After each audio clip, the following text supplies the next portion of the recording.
Hello, my name is Bela, and this is Skitty. And today we're talking about Spider-Man Far From Home. Isn't that right, Skitty? Skitty! Ugh.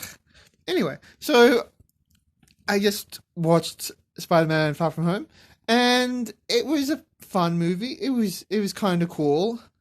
I guess let's start with what's good about it. Skitty!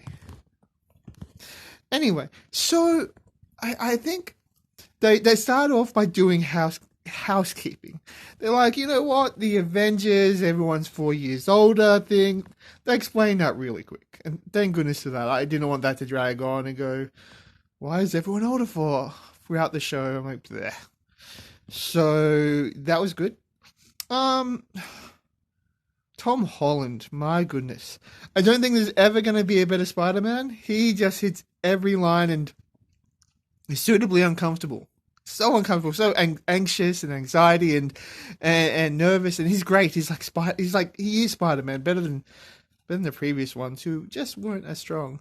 And throughout this, it's really good. Like they are explaining, kind of the loss of Iron Man and how that's affecting him, and I think that he really struggles with the mantelpiece of taking over Iron Man because he thinks he needs to be the next Iron Man, the next hero, but he he struggles with it, and that's really cool, and they show that through the movie really well.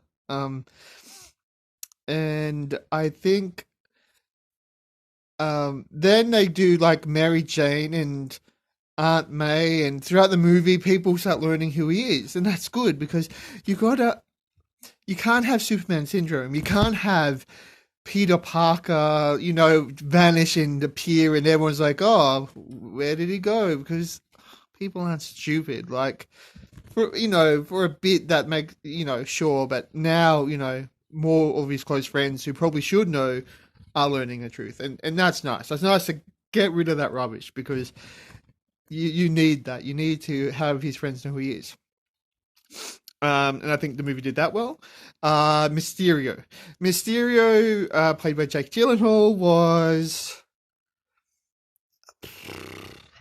okay.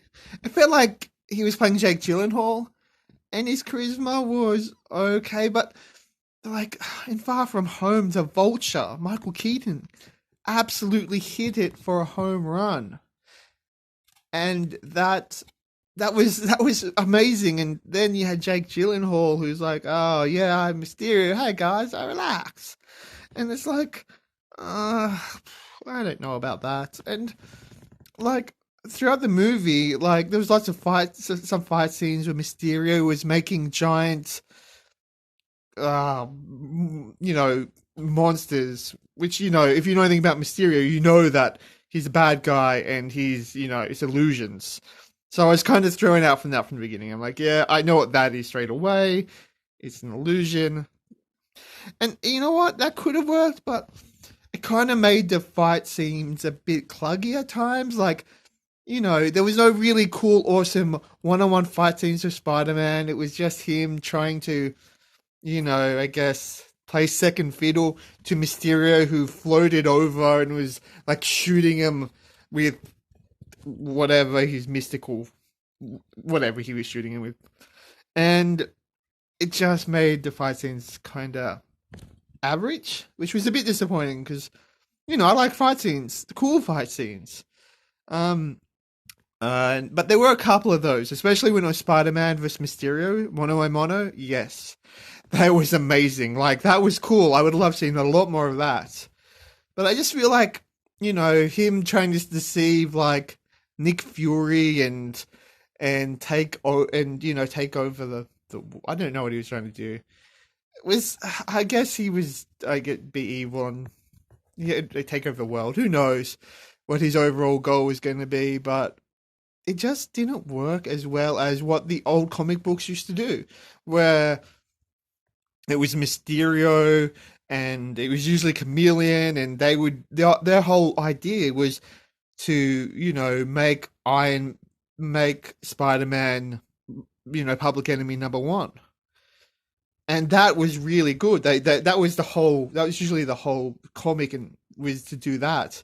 With this, they did that in the end credits, and I'm like, wow, that's the best bit of the movie, but it's in the end credits, and the end credits, I'm like, I don't know about that. I don't know why you do that. What do you think, Skitty?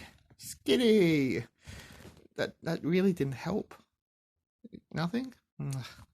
Anyway, but yeah, so I think they needed to move all that cool stuff from the end credits with Jay Jonah showing up and all that awesome stuff, which was just what I wanted to see throughout the movie, and put it in the movie and make it more about everyone chasing down Spider-Man, making him most wanted.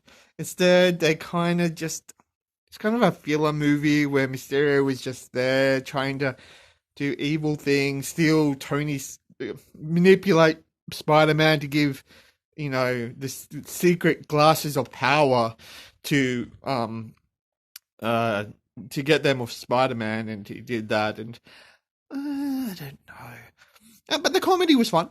The comedy was fun at times. It was very comical, and the comedy relief people, they did their stuff. Like his best friend, who randomly dated, what's her name? Anyway, it was funny. They did their bit to make entertaining throughout, but on a whole, it kind of missed. It kind of could have been so much better, and I felt like they missed the bus. And at the very end, you find out that that Nick Fury is a Skrull, and you're like, cool, evil Skrull invasions. That's amazing. But it's just a good guy Skrull, and I don't know. Nick Fury's chilling out with no shoes on. Like, if that was the start of the evil Skrull invasion, oh my god, I would have loved that as an ending. I'd be like, okay, damn, that's, you know what? That's epic. I'm excited for stuff. But it was kind of not much. Anything else to say about the movie? I think it was okay. I think if you want to watch a funny, fun, cool movie, sure. It was okay. It just, I think the most important thing to take was generic storylines can work really amazing. The first Spider-Man Homecoming, fantastic generic storyline. Done well. Every bit, the villain, the story, everything was amazing. But when you have a generic storyline that was kind of only okay, it's going to hit a 6 mark. I think 6 is the best I can give this. So anyway, cool. Tell me what you think. I'm excited to know. I know 99% of people disagree with me. And yeah, till next time.